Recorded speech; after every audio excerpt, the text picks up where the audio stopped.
before we document the extraordinary vision and tenacity of Jean Vanier, who 20 years ago created a very special community. The heart has its reasons.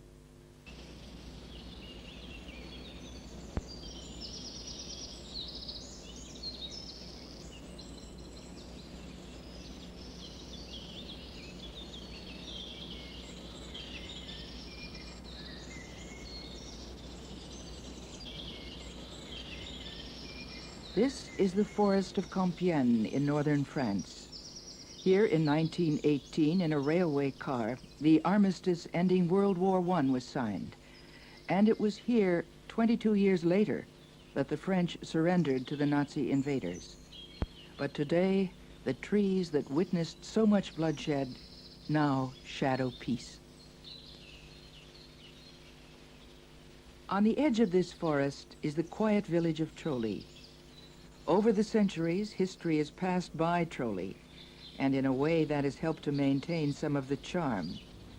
But in 1964, an experiment began here, an experiment in human relationships that has changed the face of this village. It was here in 1964 that this man, French-Canadian Jean Vanier, a former naval officer, a philosopher, and the son of a former Governor General of Canada, began a unique community for men and women with mental handicaps. Vanier was searching for a way to create a Christian community around the poor and the needy. A priest friend suggested starting a small home for the mentally handicapped. So Vanier bought this house in Trolly and invited 2 handicapped men to leave a nearby asylum and come live with him. Vanier called the home L'Arche, the French word for the ark, the biblical symbol of deliverance. For the handicapped, it was the beginning of a life filled with new hope and assurance. For Vanier, it was the beginning of an understanding of life in community, as well as the joys and sorrows to be discovered in sharing a life with a mentally handicapped.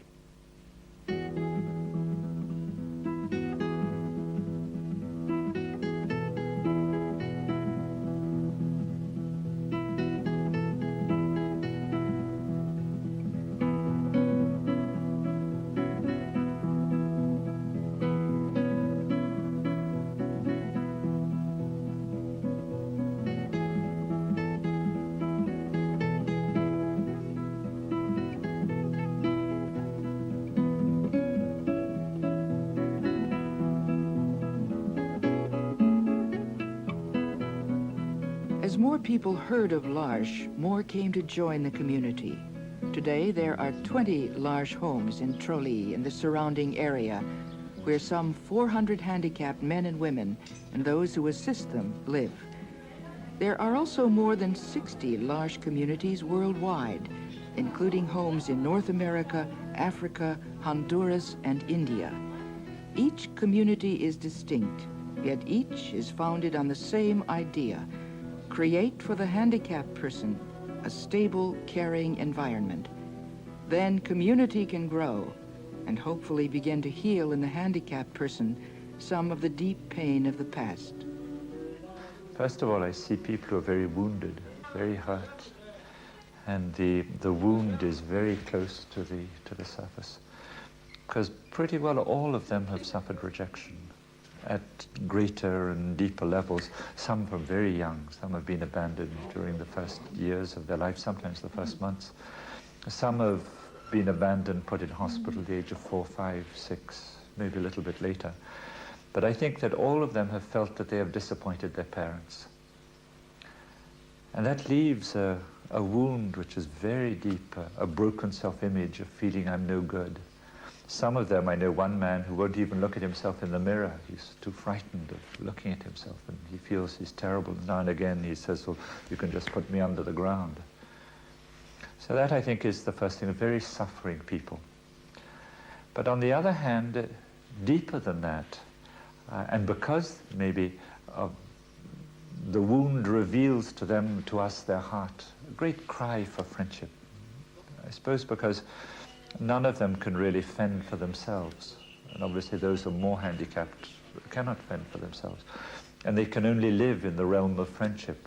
They can only live if they have a friend. who gives them protection and security and a sort of foundation.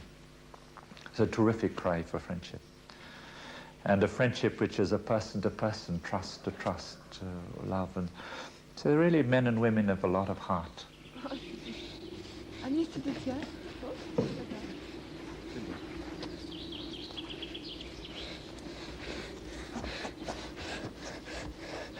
En tout cas, elle est très très mouillée derrière. Tu Je sais viens? pas si c'est des grandes émotions ou quoi. Mais Tu elle sais est qu'est-ce frappée. que ça a été? C'est une phalange. C'est une phalange. Qui était assis ici. Là, regarde, touche-le. Là, tu étais assis. Tu viens? Ça va? Tu viens?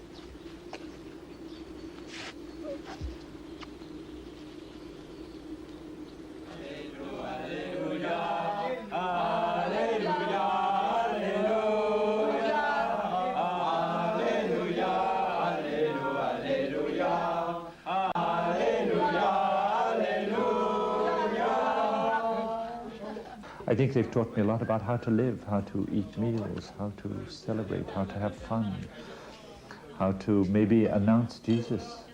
Because there again, they're people who can only live in a very simple world. And they're not complicated, and it's not abstract ideas. So they're simple people, but wounded, but also capable of doing much more than we would think. Vanier began L'Arche because he felt a need to begin a Christian community centered on the poor. He soon learned that what the handicapped people needed most was a deep sense of friendship and security. But it was not long after Vanier opened the first L'Arche home that he was asked to become the director for this house down the street, the Val Fleury, which at the time was a home for 30 mentally disturbed men. Vanier had no previous experience working with mentally handicapped people, but accepted the position. The first thing he did was open the doors to the house. The local people of Quiet Trolley took issue. The previous director hadn't let the people out, and so they could only go out, all 30 of them together, with an educator at the front and an educator at the back, and they would go for walks with all 30 of them together, which could only bring fear to the population. And of course it was against my philosophy, and first thing I did was just to open the doors and unlock everything and so on. And that brought a little bit of fear to the people, because they had seen the Val Fleury as a place really for mad men or disturbed men, and I had felt that under their disturbance, and maybe one of the causes of their disturbance, was that they weren't being treated like other people. So that was the first shock for the population. The second was that we bought another house down the road called Les Rameaux, and then another house in the village called L'Hermitage, and then the Grande Source. I think this was probably unwise of me, if I look back in perspective, but because that really brought fear to the village. They thought that we were going to annex the whole village. And so anger then came up, and petitions and so on, and so we had to work through quite a lot of things. And I suppose in a way their anger was justified. I was maybe proceeding too quickly, thinking of the rights of handicapped people, but not thinking enough about the fears of the surrounding people, and that also has to be respected and worked through. And now, how would you describe the relationship now? I would say on the whole well, but in situations like that it always remains fragile. You just have to have a disturbing situation which could happen at any day. Vanier has not only been able to convince the local people of Trolley of the value of L'Arche, he has also been able to convince the government. Today, all of the L'Arche homes here in Trolley are completely government supported. It is that way for most L'Arche homes in industrialized countries. Part of the L'Arche philosophy is to remain close to the poor, to share their struggle. So what little they ask for in terms of housing, food, and stipend salaries for the assistants is paid for by the government. Of the nearly 400 people living in L'Arche here in Trolley, almost half are assistants. Most are young, with no previous experience in working with men and women with mental handicaps. But despite the long hours and poor pay, L'Arche has been able to attract assistants from all over the world. Tim is from Ireland. Cesar is from Brazil. Margaret is from England. Barbara is from the United States, and Chris is from Canada. The assistants come for various reasons, to live in a community environment or because of the spiritual life. They stay because something in the handicapped people touches them. Lucien, he's been here, about 4 years. And physically, he's about the most handicapped that we have, really. Because, I don't know if you noticed, but a lot of the others, at least we can use their arms, but Lucien has a disease of where his muscles contract all the time. So it's difficult to do things with him. But he has quite a lot of strength in his legs, and we try and help him to walk as much as possible. It's very difficult with Lucien to know what he does or doesn't like, because he'll either smile or scream, but apart from that, you don't often know. You have to watch his face, see the expressions that he makes. When I was teaching, I mean, I found the value of who I was. By the end of the year, I could say I could see the students at the end of the year who knew so much, and I could kind of pat myself on the back that I could see the fruits of my work. But when I came here, the beginning was very frustrating because I didn't see what I was doing. I couldn't see any real fruits. It was all I was living a relationship, I was sharing with people, and maybe years later there's a certain peace that we find in the community, or things like that. Here I think it's a little bit easier to be honest, to be open, principally because of the men and women.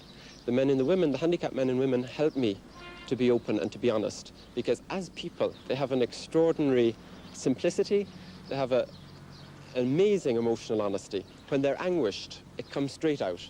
There's no hiding it. When I'm anguished, I go up to my room, lock myself in and start writing in my diary, or, you know, just, it's all the focus is on me. But when they're anguished, it comes straight out. When they're happy, wow, it comes straight out.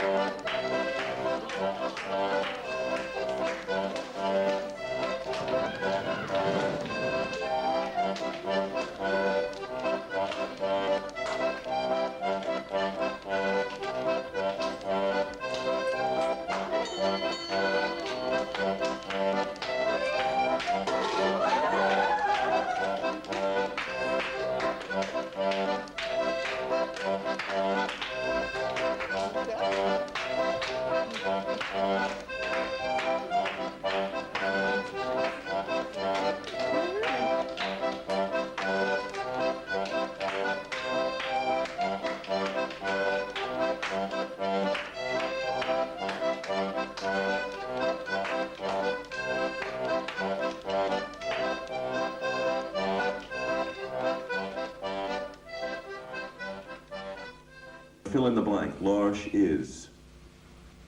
What would you say?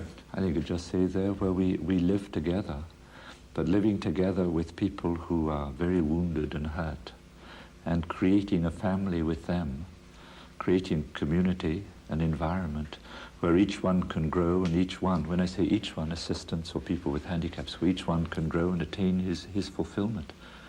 And all this in the spirit of Jesus and the Beatitudes. And if it was to say L'Arche is not? L'Arche is not just an institution where we do things for handicapped people. It's not a school. It's not just a workplace. I think those were some of the things I would say. I think it's true that the assistants come here seeking for something else. I think that we're in a world where there's a lot of anguish about the future, about wars, nuclear warfare, anguish about the state of economy in our own lands. So they're anguished. And at the same time, I think they're seeking. Some of them have been touched by God. Some of them are yearning to know Jesus better. Many of them wanting to have a life that's more fulfilled in peace-giving.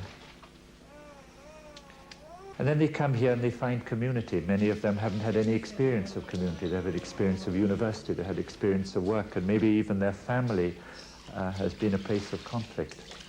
They come here, and then there's a revelation of their capacity to give life and to live community. And it's a very deep revelation for them. It's something that goes very deep into their hearts, and it's a revelation of who they are and their deepest vocation.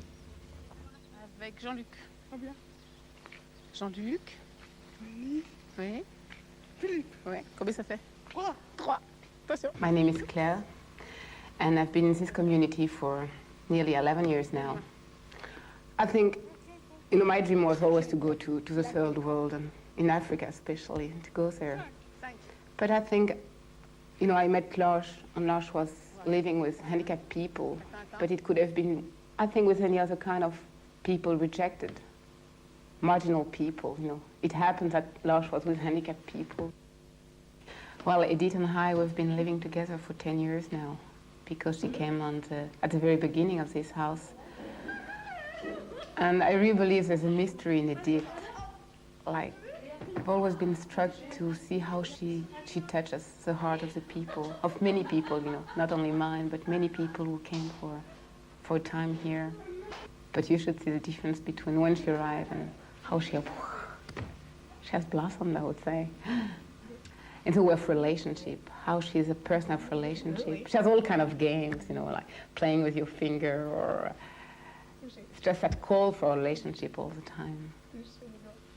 And it's true that, for example, somebody like Edith, she's full of joy, but she's also deeply anguished. And sometimes, if I'm close to her for a while, I just can't stand it anymore, because she's so anguished that her anguish wakes up my own anguish, and I don't know how to cope with that anymore. I don't know what to do with that. Sabine, et qu'est-ce que tu fais là-bas? Tu fais une soupe plat. I think most of the time here, we're not going to change things. I mean, we're not going to heal people or make that they're not handicapped, because they are. But the only thing we can do is just be with. I mean, maybe that's one of the most difficult things to accept, that we're here, but it doesn't change things. It's not a fashion, if you want. But I think we discover what's compassion.